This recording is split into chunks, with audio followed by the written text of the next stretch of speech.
Hey guys, this is Lovin Meets with Ramy Naouss. He is a Dubai resident who ran Dubai Marathon blindfolded and barefoot. That's not his first challenge and it certainly won't be his last. He is a cancer survivor. We had a great chat with him. We'd really love if you can subscribe to the Lovin Meets Show podcast wherever you get your podcast from, and enjoy the show. Hey guys, welcome back to the Lovin Dubai show. Ramy Naouss is a cancer survivor who's not only battled through life's toughest challenges, but also sets world records to raise awareness for early cancer detection. From running barefoot and blindfolded in the Dubai Marathon to standing on nails for 12 hours, and also the author of a book, Let's Live. We're going to welcome him on the show to hear why. Welcome. Welcome. Thank you so Good much for morning. the show. Thank you. Good morning. How are you guys? We're good. But you're a man that took on so many challenges in your life. Yeah. Honestly, but we need to cover all of it today. We have to cover all of it. Let's speak fast. But recently, on Dubai Marathon, you ran blindfolded and barefoot. Yeah. What motivated you to do this? So, okay, I'm going to tell you the real story. So there was two things happening in parallel, right? First is I was diagnosed 8/1/2017, right? Yeah. And after the 5 years of medical treatment, I said, okay, I'm ready to take my beliefs in what I know about the body and the mind, and I want to shift out of the medical beliefs, and I want to do my thing. So I stopped all treatment, I started tuning in and doing all that, and all this circle was like, what are you doing? You're messing with your life, how are you taking this risk? And I was like, I believe in what I'm doing, So 3/1/2025, like before the marathon, 10 days, and I did my first blood test after I stopped all my treatment, and it came perfect, and I know that I succeeded. So my idea was 8 years. It was dark, not dark like every day was hard, but dark in a way that you're always having this back thought that, and my family, they are all doctors, so they go like that, like, what are you doing, and all that, and I'm like, give me a chance, all right? And it's my life. I'm not risking anyone's life. I'm willing to take risk in what I believe. So it came, the results great, and then Guinness told me, we're looking into doing something interesting in Dubai Marathon. So I said, let me think of something. And then when I just had in my meditation and like reflecting, I'm like, dark, and now I see the light. So blindfold, and I'm interested. I know that whenever you close your eyes is where you understand yourself, you reflect on your life. And I said, let me try running it blindfold. And by the way, I run barefoot for 3 years. So barefoot for me is like, I came here running barefoot. Oh, wow. Yeah, so I'm sorry, I forgot my shoes 3 years ago, so. Just noticed you're barefoot. Yeah. So it was like, it fitted perfect for me. And I know that whoever is passing through cancer, through any hardship, I know it's dark sometimes and there's gonna be light at the end. So it was like a push.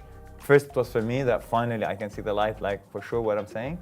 And then I think it was around that gave everyone a little bit of life and hope and belief, Wow. It was like for social awareness, basically. Yeah. So you were diagnosed in 2017, and so you were on medication, I guess, for 7 years, and now you're free of cancer. Yeah. Amazing, congratulations. Thank you. Talk to us a little bit about the race. Like, was it grueling? Was it challenging? Was it easy for you? So the main challenge that we faced, first, cheers for my two friends that ran with me by my side. They were like the beast. I felt very safe because I was just scared. Whenever you're blindfolded, you're scared of hitting something or going out, right? So thank them for just running next to me. So I felt safe, and I believe in this machine, So we started running. It was good. Like the first 20K, we were laughing. Yeah, I was stumbling sometimes, but it was very fun, But then above 20, 25, already whenever you're running, your mind is connecting so much. There's a lot of blood flow, a lot of activity in your brain.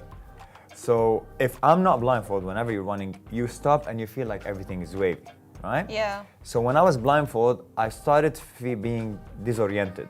So it's like, I don't know where it's straight. I don't know if this is straight, all I know is I can take a next step.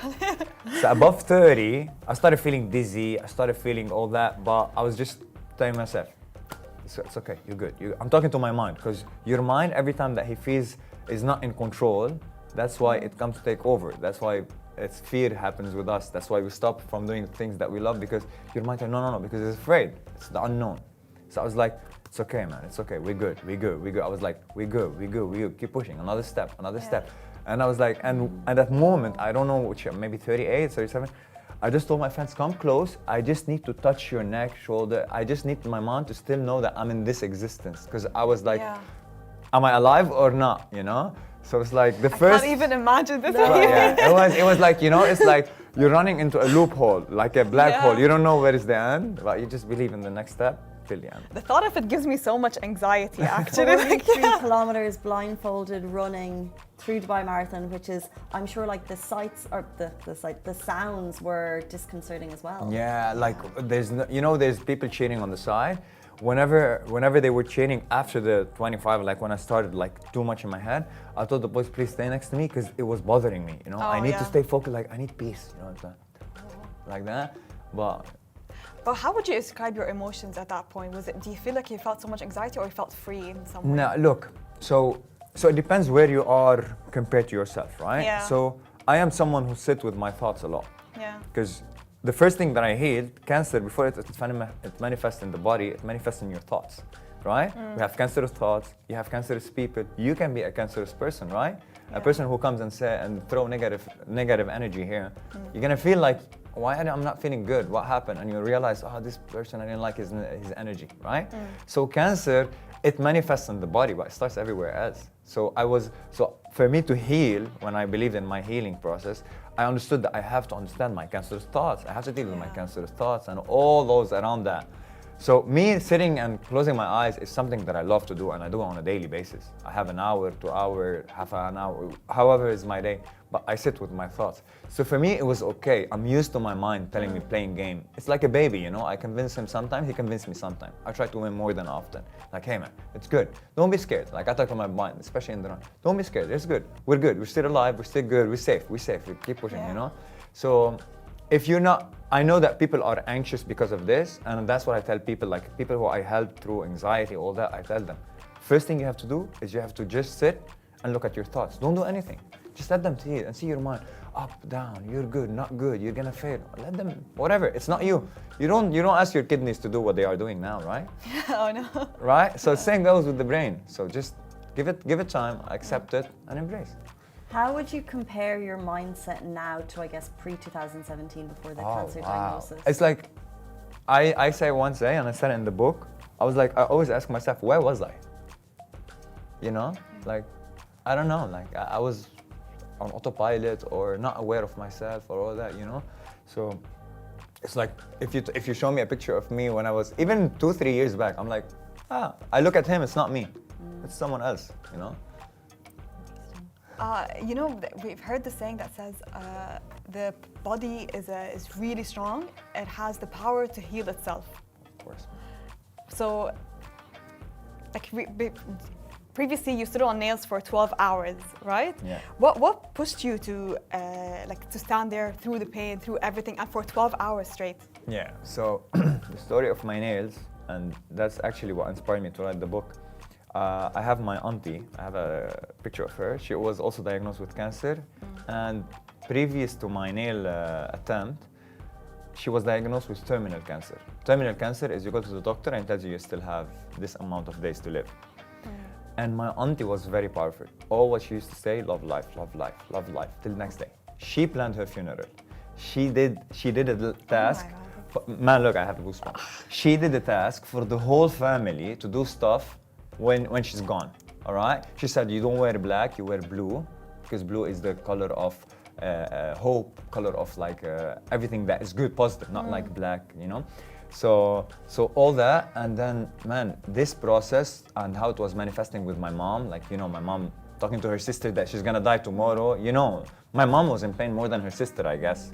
And I'm like, man, I was feeling this pain so much, and what could I do with this pain? The only way to deal with pain is go to pain, right? If you're cold and you're scared of the cold, you go to the cold, you become stronger. You have a fear of heights, you jump out of a plane, it's gone, it's dissolved. So I'm like, I want to take this pain and do something about it. So I had this nail board next to me, and I started standing on a nail board, and I felt like, it's releasing me. And then I talked to my auntie, I told her, hey, I want to do this stand on a nail for 12 hours. As heck, feeling what you're feeling at least for this amount of time. And she's like, let's do it. And I did it for my auntie. So, and funny enough, not funny, it's like lively enough, it's like life. She passed away 3 days ago before my attempt. and my so I was standing on the nays, and the funeral was happening. So it was in those dark times, everyone looked at me with hope. So it was like a beautiful moment. What a powerful lady, honestly. I Man, don't know how crazy. She's so powerful. Crazy. She touched me so much, honestly. Sorry you lost your aunt at that point. That's life. I think she touched so much of the family. She changed us a lot, and me, like she inspired me so much with her death that, like, there's a fire ignited me back then, and I kept on with this fire. You know. What message do you hope, I know we've spoken about raise awareness, but what message do you hope that these types of challenges spread to the wider population? You know, your video went viral. It's the first time I'd seen you. It was a video on Lovin Dubai, and it was coming to the end, and you know, you're removing the blindfold at the end of the marathon. I get told it was an amazing video, but for people who are just jumping into your world, what do you hope that they will learn from you? Look, I talk in all my videos, in my book, in my thoughts, whatever I mean. Man, life is outside. Life is here. Life is now. Okay, we heard this amount. So what it means? Go out. Like your anxiety, your depression, your cancer, your sickness, all those problems are not solved indoor. They are solved outdoor. Outdoor of being next to nature, being next to, like, especially in Dubai. There's a lot of parks, man. They tell me it's a city. I know it's a city. Like, I've been in Dubai for 8 years. I know it's a city, but I always find park wherever it is, you know? Sometimes I'm feeling low, I try to move, go to the park, sit under the tree, here, breathe. And now, funny enough, when I started running barefoot, everyone was laughing, right? He's a stupid guy. I'm like, okay. And now all the recent study, if you watch on Instagram, all the recent study, barefoot, come to nature. It's about grounding yourself. Yeah. It's like, thank you guys, someone is supporting me, you know, I'm not this crazy guy anymore. I'm like, man, heal yourself outside, mentally, physically, spiritually. Everything happens outside. When it's cold, go outside, don't be scared of being sick. When it's hot, go outside. Like here we always live, when it's hot, we're in an AC, We're indoors, right? yeah, all the time. When it's cold, we're in the heater. We're always protecting ourselves. No, man, our body was used. Look at animals. Learn from them. We're a species, right? The only difference we have, we are a conscious species.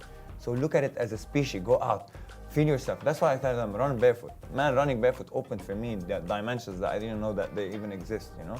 So I just tell people, like, go out. Don't be scared. I know, life is hard. We know that, right? So take small challenges, small steps. What do you think are like the biggest causes? You mentioned anxiety, you mentioned mental health, depression. Like, what do you think is that more prevalent today than it was before? And if so, why do you think Laziness and easiness. Like in Dubai now, you open your phone, you can order a house,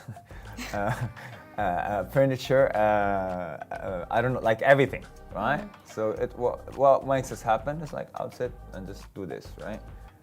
Life was never that easy. Life is not easy.